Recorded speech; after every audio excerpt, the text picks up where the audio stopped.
'Twas the night before Christmas. It was the night before Christmas when all through the house not a creature was stirring, not even a mouse. The stockings were hung by the chimney with care, in the hopes that St. Nicholas soon would be there. The children were nestled or snug in their beds, while visions of sugar plums danced in their head, and Mama in her chief and I in my hat just settled our brains for a long winter's nap. When out on the roof there rose such a clatter, I sprang from my bed to see what was the matter.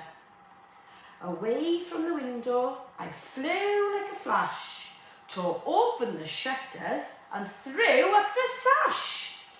The moon on the breast of the new fallen snow give the lustre of midday to the objects below.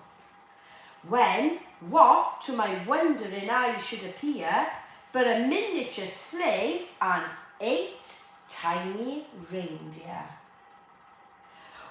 With an old driver so lively and quick, I knew in a moment that it must be St. Nick. More rapid than eagles his coursers they came, and he whistled and shouted and called them by name. Now Dasher, now Dancer, now Prancer and Vixen, O Comet, on Cupid, on Donner and Blitzen. Tap to the top of the porch, to the top of the wall, now dash away, dash away, dash away all. As dry leaves that before the wild hurricane fly, when they meet up with an obstacle and mount to the sky. So up to the housetops, the coursers they flew, with a sleigh full of toys and St. Nicholas too. Then in a twinkling I heard on the roof the prancing and pawing of every little hoof. I drew in my head and turned around. Down the chimney St. Nicholas came with a bound.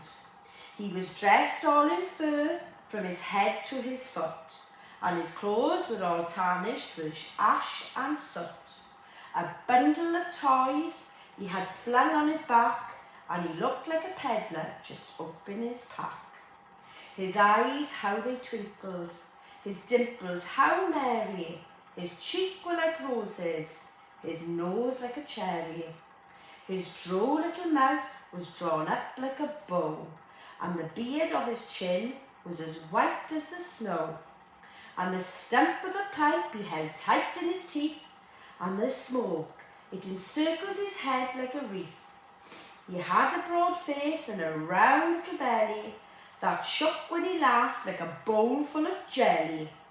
He was chubby and plump and a right jolly elf, and I laughed when I saw him in spite of myself.